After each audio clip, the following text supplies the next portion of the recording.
To my old Cub Scout leader and my music teacher from elementary school, and going to a Democratic club meeting and swim, and running to my physics teacher from high school. But yesterday may have taken the cake. As you heard Norm say, I was running around quite a bit yesterday, and I was in Montesano at a house party, and I was telling them about my day. I said, I started at the Lions Club pancake breakfast here in Bremerton, and then worked the parade route here at the Armed Forces Festival, and then sped to Portland, didn't speed. Drove very, very safely to Port Townsend, and Terry Nomura did a great job of introducing me to, I think, every person in Port Townsend. You should give her a round of applause. And then I was in Montesano. First, I put 285 miles on my car yesterday, and I want to be the first to say I'm for lower gas prices. So I was sharing this with the group at the house party in Montesano, and I told them about a saying that my grandmother always used. My grandmother is an immigrant to this country from Holland. She's 102 years old. And she's got all sorts of cool Dutch sayings. And I said, one of my favorite sayings that my grandmother uses is, with one rear end, you can only sit on so many horses of the carousel. It's even funnier in Dutch, actually. And afterwards, I had this couple come up to me, who must have been in their 80s, and they said, "Your grandmother's an immigrant from Holland." And I said, "Yeah, that's right." And they said, what's her name? And I said, "Her name is Bertel Benink." And their jaws dropped. And they said, "Was she married to Friso Benink?" And I said, "Yeah, that's my grandfather." And they said, "We knew him back in the old country. His father taught math to me 7 decades ago." And I thought, that takes the cake. I mean, I couldn't believe it. So the capper of the story was, I got home last night at about 10:45, and I rolled into bed. My wife was already fast asleep, and she kind of leaned over. She said, "How was the day?" And I said, "I had this amazing experience where I met this elderly Dutch couple who knew my grandfather, who passed away 30 years ago." And, told her all about it. And, my wife then rolled over and she said, "So are they voting for you?"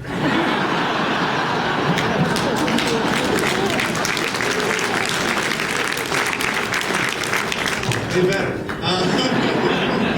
They really better. In my day job, I work in economic development in Tacoma at a place called the Economic Development Board. And we have a saying at the EDB, which is, you're never standing still. You're either moving forward or backward. And before I say anything else, I think we owe Norm Dix a round of applause for continuing to move us forward.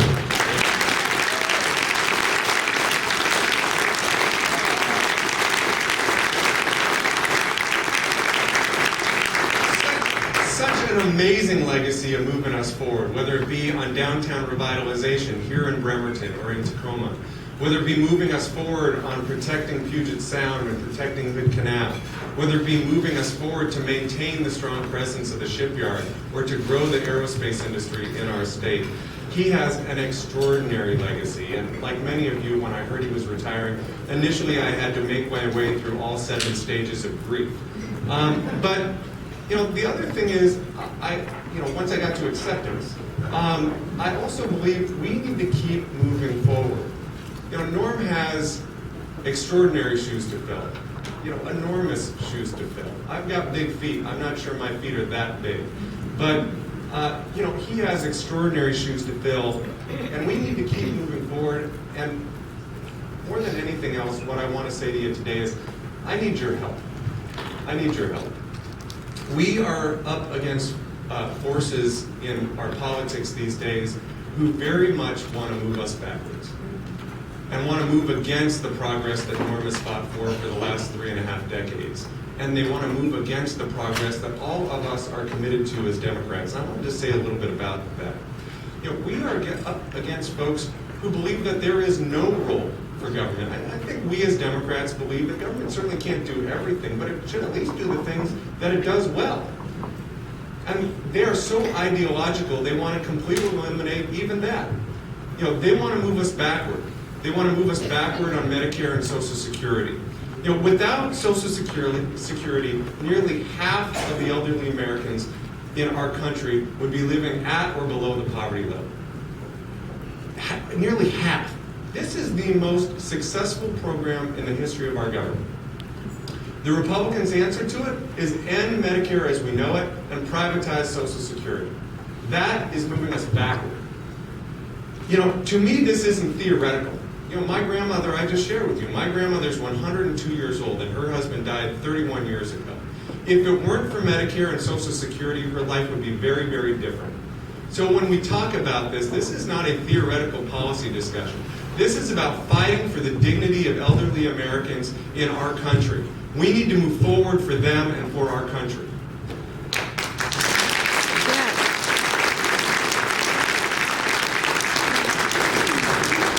They want to move us backward when it comes to health care. They want to move us back to a place where people with pre-existing conditions can't get coverage.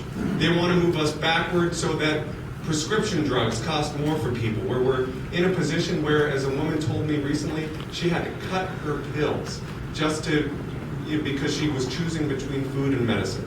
They want to move us backward where preventive care isn't covered. I think that's wrong. I think we as Democrats believe that if you go broke, if you get sick, you shouldn't go broke. I think that's what we believe as Democrats. They even want to privatize veterans' health care. That is wrong. We can do better. We need to keep moving forward. Again, this isn't theoretical to me. I've got a 6-year-old who has a pre-existing condition, and I want to make sure that when she's old enough, she can get health care. My parents were school teachers in Port Angeles. My dad taught at Roosevelt Middle School for 30 years, and then he retired. And then as life happens, my mom had a stroke. And they couldn't afford to be retired anymore. My dad is now in his 46th year of teaching. His 46th year. Largely so we can have, so our family, he and my mom can have health care. This is beyond a theoretical policy conversation. We as Democrats have to keep moving forward to make sure people have accessible and affordable health care.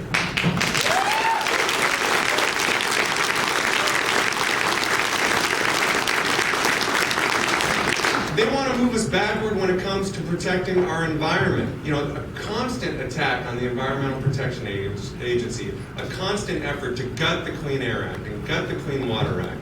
Their main debate in the Republican Party is whether they want to eliminate the EPA, the Department of Energy, or both. That's their discussion when you listen to the Republican presidential debates. When I was in D.C. a few weeks back, they went after funds to try to restore for salmon recovery. They tried to cut that, and Norm fought him and won because he wins.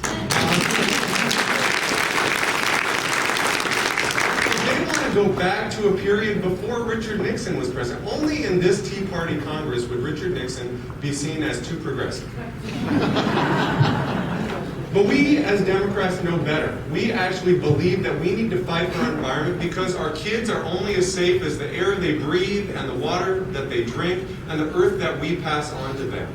And we know that having a strategy around clean energy is not just a feel-good thing. It's about protecting our economy in the future and protecting our national security.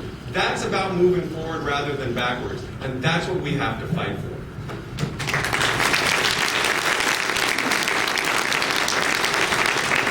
This Tea Party Congress wants to move us backwards when it comes to women's rights. They want to move us back to the 50s, unfortunately the 1850s. The notion that they're having a discussion about cutting family planning and cutting assistance to Planned Parenthood is crazy. The fact that you would have a hearing on women's reproductive rights and women's health care and not invite any women, that is backwards. They don't want to pass the Violence Against Women Act? I think that's crazy. We as Democrats believe in moving forward, in ensuring that women have equal pay for equal work, and that all of us are respected, regardless of our gender, regardless of our religion, or our race, or our orientation, or our disability, or whatever. We as Democrats believe that everyone should be a valued member of our society, and that's what moving forward is about. And finally, they want to move our economy backward. I don't know that they want to, but what they're proposing would move our economy backward. You know, their only solution is tax breaks for wealthy people, for billionaires who don't need it, and for big oil. And that's their solution to getting this economy moving forward again. I will tell you, I do this for a living. You know, I grew up in Port Angeles. When I was going through high school, it was right around the time the timber industry was on its heels. And I had a lot of friends and neighbors who lost their job. And it had a real impact on me because it wasn't just about the unemployment rate, it was about what happens when people lose their jobs, from drug and alcohol abuse to crime to everything. And so I committed my life to trying to help people get back to work. And it's what I've done professionally for the last decade. This isn't rocket science. There's a few things you gotta do. You gotta invest in people. You gotta invest in workforce. You don't get people to work by cutting Pell Grants that help college students get an education. That's backwards. You don't put people back to work by seeing Stafford loans interest rates go through the roof. I know something about this because I paid for college on grants and loans. I'll never forget that. They want to move us backwards when it comes to investing in infrastructure. We saw this up front in Gig Harbor. In my town, we had a building moratorium twice in the last 5 years.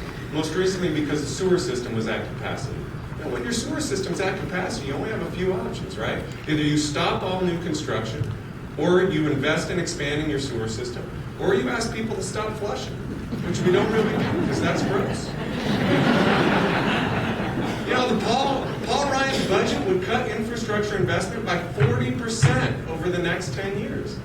That's insane. That does not make sense if we want to get people back to work. And finally, we got to support our entrepreneurs.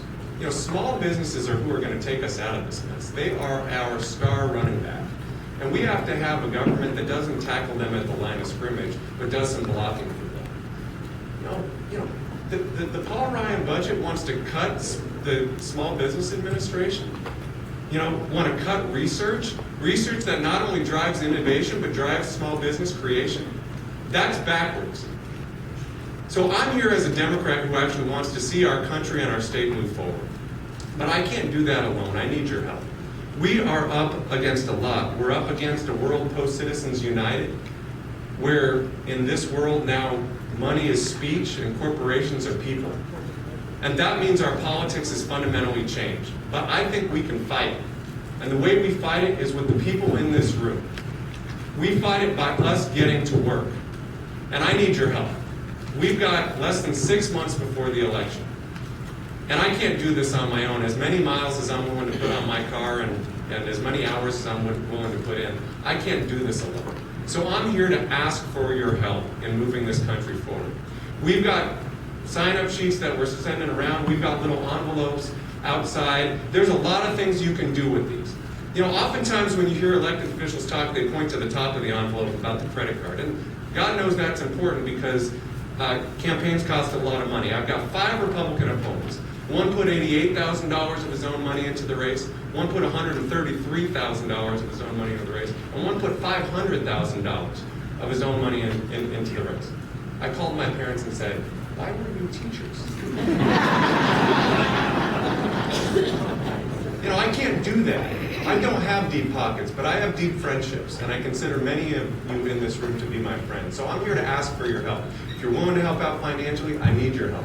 But if you're willing to mark the box that says, "I endorse Derek," I need you to stand with me. If you're willing to take a yard sign, I need your yard. If you're willing to help us make calls or knock on doors, I need your time. We've got less than 6 months, and there's a lot at stake for all of us, for my 2-year-old and for my 6-year-old, for my 102-year-old grandmother, for my parents, for each of us in this room, and for our entire country. So I need your help. Let's go get it.